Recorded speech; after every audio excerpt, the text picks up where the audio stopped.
forbidden flames. In the kingdom of Yandra, fire was sacred, a gift from gods bestowed upon only the royal family to keep the balance between the living and the spirit. It burned in eternal flame of Isokan, a fire set to hold the souls of the ancestors. Any who dared steal its embrace faced a fate worse than death. Yet one night the flame was stolen. Their thief, Zuberi, a gifted but reckless young blacksmith who sought to forge a weapon strong enough to slay the demon that haunted his family bloodline. But power, once taken, comes at a price. Now hunted by the warrior priest, and cursed by the gods. Zuberi must fight against time, betrayal, and his own growing darkness. For the flame he stole is more than a fire. It is alive and it is hungry. This is the story of Ashes of the Forbidden Flame. Ashes of the Forbidden Flame. The eternal flame of Isokan had burned over 1,000 years, its golden light flickering atop the temple's highest peak. Legends spoke of how the gods themselves had gifted it to Yandira's first king, binding the realm of the spirits who watched over them. It was said, so long as the flame burns, the kingdom shall endure. But should it ever be stolen or extinguished, the gods shall turn away. And yet, in the dead of night, a shadow moved through the sacred wall. Zuberi, the son of blacksmith, was never meant to touch the divine fire. But fate is a cruel weaver, and his family had lived under a terrible curse, one that claimed the firstborn of every generation, taking their lives before their 13th year. He had seen it steal his father and his grandfather before him, and he would not let it take him. He had heard the whispers. The fire is more than light. It is power. The power to shape, to create, and to destroy. And so, with trembling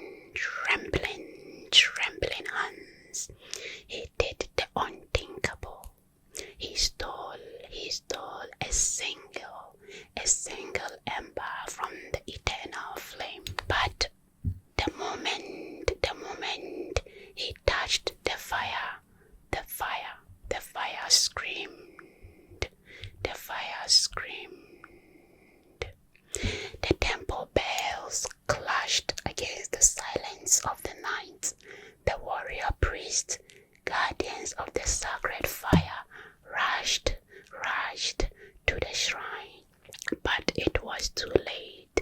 The flame had dimmed, and Zuberi had vanished into the night. But the gods have seen him, and they were furious. By the time Zuberi reached his forge, the ember had begun to change. It paused in its palm, and if it had a heart, as if it could feel, he placed it into the fire pit, expecting it to burn as any coal. Instead, the flames roared to life, taller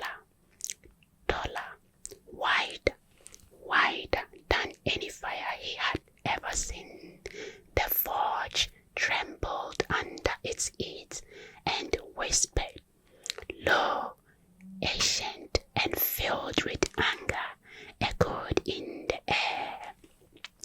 You have taken what was never meant to be yours, and now you shall burn with me. The fire lashed out, branding his hand, marking him as cursed. Word of his crime spread quickly. The royal guards were sent to capture him, and among them was Amara, a warrior of the king's elite, and Zuberi's childhood love. She had sworn an oath to protect the kingdom, and yet when she saw him, something in her heart hesitated. Come with me, Amara, Zuberi pleaded. The fire, it can break the curse. We can use it to fight back against the darkness that haunts my family. But duty is heavier than love. You do not understand, Amara whispered. It is not just the kingdom that will fall if the flame does not return. The gods will send the shadow spirits. They will not stop at Yuzuberu. They will consume all of us. And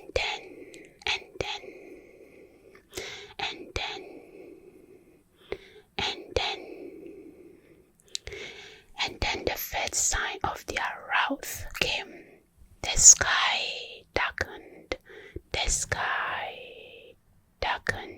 The wind turned cold and sharp as blade, and from the shadows of the trees, figures began to emerge, their eyes hollow, their mouths whispering 1,000 curses. The spirits had come, and they were hunting the thief. Zuberi ran.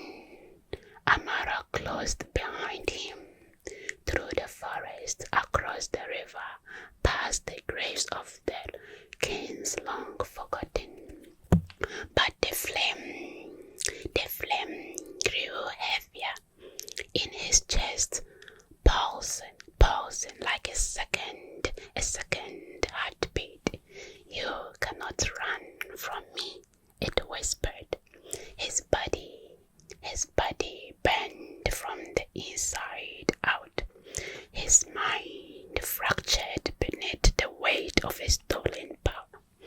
And in that moment, he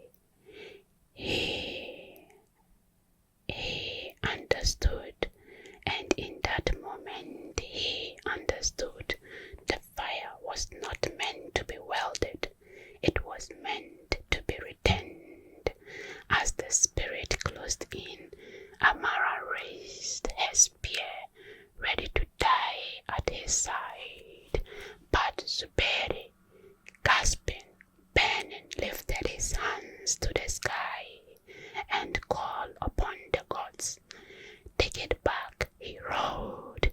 Take the flame. Let the curse end. And the heavens answered. A golden light exploded from his chest, rising, spiraling, twisting into form of a great phoenix of fire. It let out a cry, ancient, powerful, filled with sorrow. Then it soared back to the temple. The spirits screamed as they vanished. The sky cleared, and as the eternal flame returned to its rightful place, Zuberi fell to his knees. His breath reached his body, forever marked by the fire's touch. He had broken the curse, but the price was soul, but the price was his soul. The kingdom was saved, but the story of the thief who stole the fire became a legend whispered in fear. Some say Zuberi vanished into the mountains, forever seeking redemption. Others believe he became one of the fire, watching over the eternal flame as its eternal guardian. But the people of Yandra never forgot, and from that day on, no one dared to steal the God's fire again. Thank you for listening to this beautiful